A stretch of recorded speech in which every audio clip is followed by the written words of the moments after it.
আমাদের ইশতেহারের মধ্যেও আছে যে আমরা বিডিআর গঠনটা পুঙ্খানুপুঙ্খ করে পুনঃতদন্ত অথবা একটা কমিশন গঠন করে কমিশনের রিপোর্ট অনুসারে কাজ করব।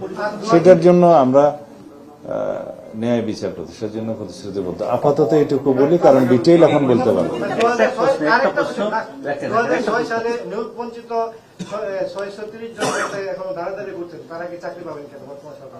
অবশ্যই পাবে।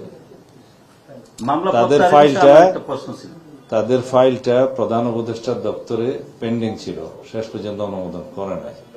তারা ন্যায় বিচার পাবে। আদালতের রায় অনুসারেই তারা তাদের চাকরি ফেরত পাওয়ার বিষয়টি স্বরাষ্ট্র মন্ত্রণালয় থেকে সামারি পাঠানো হয়েছিল প্রধান উপদেষ্টার দপ্তরে।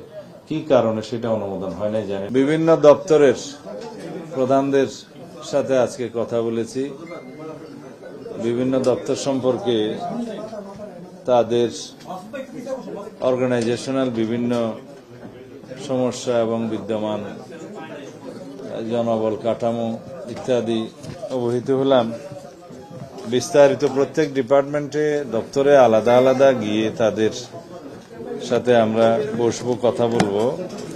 আজকে যে সমস্ত আলাপ আলোচনা হয়েছে তার প্রেক্ষিতে আমরা কিছু সিদ্ধান্ত নিয়েছি।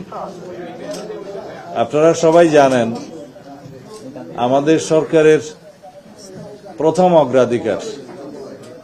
অগ্রাধিকারগুলোর মধ্যে প্রথম হচ্ছে দেশের আইন শৃঙ্খলা পরিস্থিতির উন্নয়ন করা এবং জনমনে শান্তি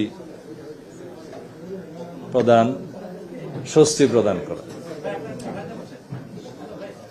আর জনপ্রত্যাশা অনুযায়ী আইন শৃঙ্খলা বাহিনীগুলোকে জনগণের বন্ধুত্বে পরিণত করা। সেই লক্ষ্যে কয়েকটা